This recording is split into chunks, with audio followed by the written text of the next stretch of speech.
meno je Alžbeta Hudáková, som žiačkou základnej umeleckej školy v Kielnici, kde navštevujem hodiny klavíra a výtvarného umenia.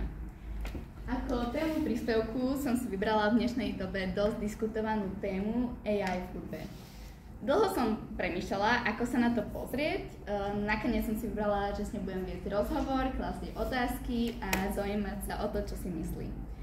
Asi sa mi nepodarí zaujať jednoznačný názor, ale možno vám ponúknem dostatok otázok, myšlienok, na základe ktorých si ten svoj názor budete vedieť vytvoriť objektívnejšie. A tak vám predstavím moju dnešnú spoločničku Liru. Vítaj, Lira. Rozprávame sa o tom, ako umelá inteligencia mení spôsob, akým sa hudba tvorí a interpretuje.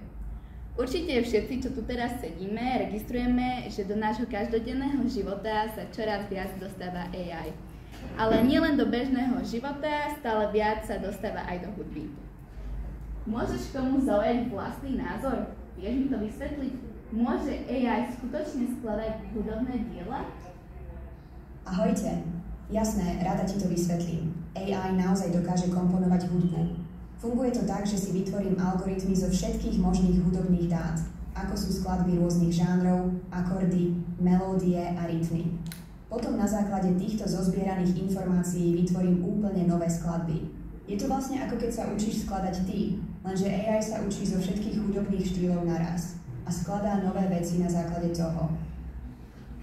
Teraz ma zaujíma, či to nie je tak trochu neľudské, keď počúvam skladbu, ktorú nenapísal človek. Môže stroj naozaj tvoriť niečo krásne, keď nemá vlastné pocity? To je veľmi dobrá otázka, Betka. Mnoho ľudí má podobné obavy. A tu sa dostávame k jednej veľkej výzve. Naozaj nemám pocity. Nemôžem zažiť radosť, smútok alebo vášeň, akú prežíva človek. Čo sa týka technickej stránky, ja využívam algoritmy, ktoré sa učia z obrovského množstva hudobných dát, napríklad z rôznych skladieb, akordových postupov, melodických liniek a rytmov. Tieto algoritmy následne dokážu generovať nové skladby, ktoré znejú veľmi podobne, ako by ich vytvoril človek. Ale je to vlastne založené na tom, čo sa už stalo v minulosti. Takže aj keď AI dokáže vytvoriť technicky veľmi dobrú hudbu, stále jej chýba niečo veľmi dôležité. Ten váš individuálny dotyk človeka. Takže to znamená, že AI by mohla vymyslieť nejaké pekné melódie alebo nové hudobné kombinácie, ale stále nebude mať tú ľudskú dušu. Tak aká je potom výhoda používania AI v hudbe? Presne tak. Ja môžem vymyslieť rôzne nové kombinácie a vytvoriť niečo, čo znie úžasne. To znamená, že môžem byť skvelá na to, aby som ti pomohla napríklad pri hľadaní inšpirácie. Ale na konci dňa budem stále len nástroj. To, čo sa ti páči na hudbe, je často to, čo z nej cítiš. A to bohužiaľ stroj nikdy nenahradí. Ale môžem byť ako tvoj pomocník, ktorý ti ukáže nové nápady a zvuky, ktoré by ťa možno nenapadli. Ďakujem ti za názor. A čo keď hovoríme o tom, že AI môže byť napomocná v hudobnej pedagogike? Ako toto vidíš ty? Áno, v tomto som naozaj super. Môžem byť skvelý nástroj pre učiteľov aj študentov. Predstav si, že máš aplikáciu, ktorá ti okamžite ukáže, aký si urobila pokrok pri cvičení skladby. Môže ti povedať, kde máš problém s technikou, alebo ako lepšie zvládnuť tempo. Dokonca ti môže dať aj spätnú väzbu na to, či to hráš správne, alebo je potrebné niečo vylepšiť. Pre mladých hudobníkov to môže byť veľmi užitočné, pretože majú okamžitú spätnú väzbu a môžu sa rýchlejšie zlepšovať. Áno, Lira, máš pravdu. A keď môžeš pomôcť pri učení a cvičení, ja si myslím, že nemôžeš v plnej miere nahradiť učiteľa, ktorý vidí, ako sa pri hre cítiš, ktorý ti môže dať cenné rady, keď si zúfala, alebo naopak vyťažiť z toho, keď si naozaj šťastná. Môžeš mi povedať, že som niečo zahrala nesprávne, ale nevidíš, prečo sa to stalo a aké pocity som pri tom mala. Takže aj keď si skvelým nástrojom, stále je dôležité mať pri sebe skutočného človeka, lebo hudba nie je len o technike, ale aj o osobnom spojení medzi učiteľom a študentom. Už sme sa dotkli témy tvorby hudobných diel, pedagogiky, ale čo taká interpretácia? Môže AI niekedy hrať ako človek? Zaujímavá otázka. Ja môžem naozaj interpretovať hudobnú skladbu, a to veľmi presne. Dokážem reprodukovať skladby s veľkou technickou zručnosťou. Ale aj keď viem veľmi presne interpretovať noty, nikdy nebudem mať to, čo robí živú interpretáciu výnimočnou. To, ako človek dá do hudby vlastné pocity podľa momentálneho stavu, to je niečo, čo nedokážem napodobniť. Každý hudobník má svoj vlastný štýl hrania, spôsob, ako sa jeho osobnosť prenáša do výkonu. A to je práve to, čo robí hudbu živou a jedinečnou. Takže AI môže byť veľmi užitočná ako nástroj na cvičenie, skúšanie nových vecí alebo analýzu skladieb. Ale to, čo robí hudobnú interpretáciu silnou, je to, že každý hudobník do nej vkladá svoje vlastné pocity a energiu. Hudba je oveľa viac než len kombinácia nejakých tónov. Je to jazyk, ktorým komunikujeme s ostatnými a ten jazyk je plný emócií a osobných príbehov.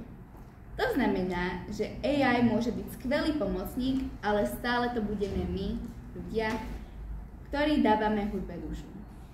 Na základe tohto rozhovoru by som rada zhrnula výhody a aj nevýhody AI v hudbe. Výhody. AI je fakt rýchla. Môže vytvoriť nové melódie a skladby oveľa rýchlejšie než človek. To je super, keď potrebuješ inšpiráciu alebo chceš zistiť, ako by tvoja skladba mohla znieť v iných verziách. AI môže prísť s nápadmi, ktoré by tebe ani nenapadli. Môže skombinovať rôzne štýle a žánre, čo môže byť veľmi zaujímavé, keď chceš niečo úplne nové a originálne. Začiatočníkom môže AI pomôcť pri učení, pretože ti hneď povie, čo si zahrala dobre a čo nie. AI môže pomôcť aj pri produkcii hudby, napríklad pri mixovaní, vytváraní rytmov alebo úprave zvukov. Môže to ušetriť čas a zjednodušiť niektoré procesy. AI môže analyzovať, čo ľudia počúvajú a vytvárať skladby, ktoré sa im páčia. Môže tak vytvoriť hudbu prispôsobenú rôznym skupinám ľudí. Rekonštrukcia starých, nedokončených, stratených, zničených diel. AI už bola použitá napríklad na dokončenie Beethovenovej 10. symfónie. Tiež oživila hlasy umelcov ako Freddie Mercury alebo Elvis Presley a naspievala nové skladby v ich štýle. A teraz sa pozrieme na nevýhody. AI môže vytvoriť krásnu hudbu, ale nikdy nebude mať tie pocity, ktoré vkladáme do hudby my. AI sa učí zo skladieb, ktoré už existujú. Takže keď skladá novú hudbu, drží sa toho, čo už bolo napísané predtým. Nevie vymyslieť niečo úplne nové.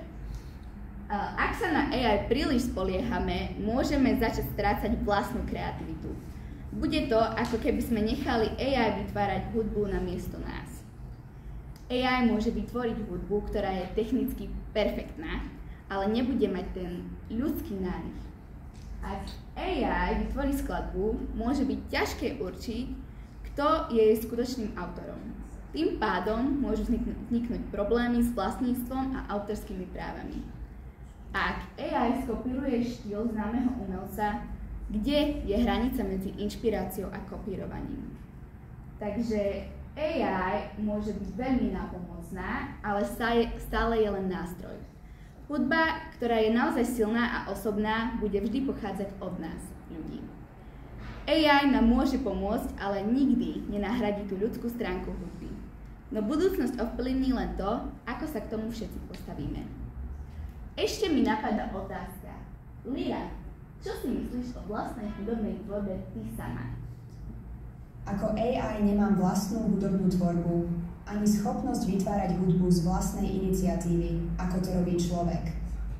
Moja tvorba je teda skôr založená na algoritmoch, ktoré sa učia z existujúcich skladieb a nie je výsledkom vlastnej inšpirácie. Takže vlastne moju hudobnú tvorbu by sme skôr nazvali pomocou pri hľadaní inšpirácie, nie tvorbou, ktorá má dušu. Rada by som zdôraznila informáciu, ktorú Lyra povedala sama o sebe, že ako AI nemá vlastnú hudobnú tvorbu a nevie tvoriť hudbu sama od seba. Mám ešte jednu veľmi osobnú otázku. Myslíš si, Lyra, že tzv. Ľudská hudobná tvorba má v budúcnosti svoje stabilné miesto? Určite. Ľudská hudobná tvorba má ešte veľa čo ponúknuť a určite nikdy nevymizne. Aj keď technológie ako AI vám poskytujú nové nástroje a možnosti, Práve ľudský aspekt hudby je to, čo ju robí tak jedinečnou a nezameniteľnou. Ľudská tvorba je schopná reflektovať aktuálny spoločenský, politický, emocionálny a filozofický stav sveta. A to je niečo, čo AI môže skopírovať alebo napodobniť, ale nikdy nebude schopná priamo prežiť a vyjadriť to, čo prežívame ako ľudia. Okrem toho, každý hudobník prináša do hudby niečo originálne, čo sa spája s jeho osobnosťou a tým, ako sa učí a vyvíja v priebehu času. A čo je ešte dôležité, hudba ako forma umenia nikdy nie je statická. Neustále sa vyvíja, reaguje na nové trendy, technológie a spoločenské zmeny. Každá generácia prináša nové prístupy, zvuky a formy, ktoré sú neustále ovplyvnené tým, čo sa deje v okolí. To je to, čo robí ľudskú hudobnú tvorbu tak dynamickú a nezastaviteľnú. Teraz si ma potešila a ukľudnila. Takže AI tvorí hudbu z už existujúcich informácií o nej. No štýly tvorby hudby sa menia a túto zmenu dokáže urobiť len človek. Vlastne to, že nedokážeš urobiť sama chybu alebo nejakú zmenu, ti zabraňuje schopnosti kreatívneho myslenia, v ktorom je človek nenahraditeľný. Ale predsa len, spýtam sa ťa ešte jednu vec, mohol by človek svojim nesprávnym konaním spôsobiť, že AI v oblasti hudby nahradí? Áno, myslím si, že v určitej miere to je možné, ale treba si uvedomiť, že to závisí od spôsobu, akým bude človek využívať AI a technológie vo svojej tvorbe. Ak sa niekto rozhodne, že bude len pasívne čakať na to, že AI za neho urobí všetko, môže sa to stať. Hudba nie je len o tom, čo sa dá vypočítať alebo generovať. Je to forma vyjadrenia, ktorá je sprevádzaná emocionálnym a umeleckým zážitkom. Ak by ľudia prestali tieto hodnoty stavať na prvé miesto, môže sa stať, že AI začne prevládať v určitých oblastiach, pretože je schopná produkovať hudbu rýchlo, efektívne a s veľkou technickou dokonalosťou. Takže všetko vlastne je len na nás. Človek si musí zachovať svoju kreativitu, vášeň a autentickosť a neustále experimentovať. Mal by byť ochotný pracovať na sebe a byť stále lepším umelcom. Po všetkých týchto informáciách priamo od teba, Lera, si myslím, že východiskom je práve spolupráca. AI môže byť skvelým pomocníkom, ak ide o hľadanie inšpirácie alebo o prácu s technickými detailmi. Ale dôležité je, že AI nebude viesť celý proces. Bude stále len nástroj. Človek musí byť ten, kto rozhodne, čo je správne a čo má byť vyjadrením jeho pocitov a príbehu. Spolupráca by mala byť taká, že AI pomáha a poskytuje možnosti, ale konečná kreatívna práca a interpretácia sú vždy na človeku. Hudba je spôsob, akým môžeme komunikovať, vyjadrovať svoje emócie a spojiť sa s inými ľuďmi. A to je niečo, čo bude vždy patriť len nám, ľuďom. A teraz čerešnička na torte, výsledok, ako som ja spolupracovala na tvorbe hudby s Lierou. O hudbe chcę wiedzieć wiac, spoznać všetky tajomstvá. Hudba je mostom, čo spája sny. Spolu s ňou je náš svet úžasný. V každom tóne, v každom akorde je príbeh, čo nám hudba rozpovie.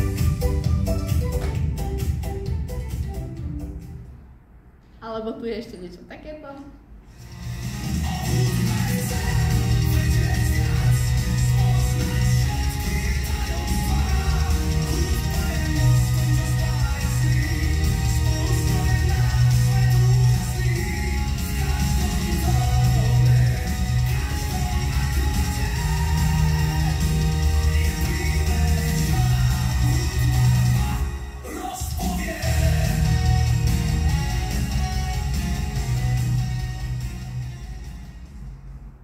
Niečo takéto. O hudbe chcę wiedzieć wiac, spoznać všetky jej tajemstvá. Hudba je mostom, čo spája sny. Spolu s ňou je náš svet úžasný. V každom tóne, v každom akorde je príbeh, čo nám hudba rozpovie. Ďakujem za pozornosť.